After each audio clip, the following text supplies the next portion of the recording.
The Dymaxion car was an early 1930s attempt at a car of the future, designed by inventor Buckminster Fuller.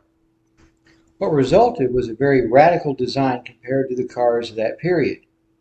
The car was designed to be aerodynamic for greater speed and fuel efficiency. Construction on the first prototype began in February of 1933 and was completed in July of that year. The car consisted of a steel chassis, with the bodywork being made of sheet aluminum over an ashwood frame with a canvas roof.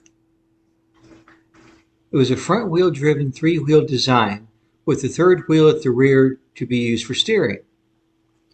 The engine was a rear-mounted Ford V8, and the transmission was also from Ford, along with parts from other cars such as Studebaker and Chevrolet. The rear wheel steering made the car very maneuverable, and it could turn in a circle just slightly wider than its wheelbase. The interior was cooled by dry ice, and the car was equipped with a periscope for rear view due to the lack of a rear window.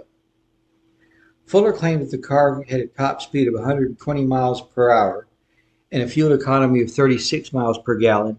However, the actual top speed was estimated to be around 80 miles per hour with a fuel economy of around 18 miles per gallon. And despite claims of the car's stability, in reality it had serious handling problems. Its long suspension and most of the weight being in the rear caused twisting when turning, making cornering a problem and leading to excessive tire wear.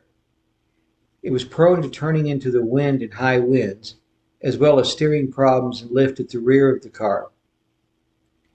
It was only allowed to be driven by trained drivers, and driving was limited in high winds or poor weather. Despite this, the car's futuristic appearance ensured great attention wherever it was driven. However, the car's reputation was marred by a crash involving the first prototype on October 27, 1933 at the Chicago World's Fair. The car rolled over, killing the driver and injuring the two passengers. The cause of the crash was disputed. Witnesses reported that the car had collided with another car. However, differing accounts as to whether the other car hit the Dymaxion causing the crash, or if it hit the Dymaxion after it had started to roll over. Press reports blamed the car's unusual design, ignoring that it had been in a two-car crash.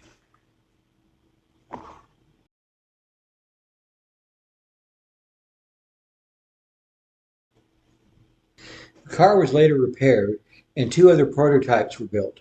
The cars generated interest in the auto industry. However, investors in those companies had threatened to withdraw support on the grounds that the car would adversely affect the used car market. The car was seen as too advanced, making existing cars seem inferior. The car was simply too advanced to be built with the technology of the early 1930s. The first prototype was repaired after the crash and was later sold to the U.S. Bureau of Standards. Unfortunately, it was destroyed in a fire in 1933 during refueling. The second prototype was bought by the head of the Gulf Refining Company and used to advertise aviation fuel. It was later lost until it was found on a farm by a group of Arizona State University engineering students. It was acquired by the National Automobile Museum in Reno, Nevada, and restored. The third prototype went through different owners and was later lost and thought to have been scrapped in the 1950s. Despite the car's flaws and failure to enter mass production, it has gained a following among enthusiasts over the years. More recently, at least two replicas of the car have been built.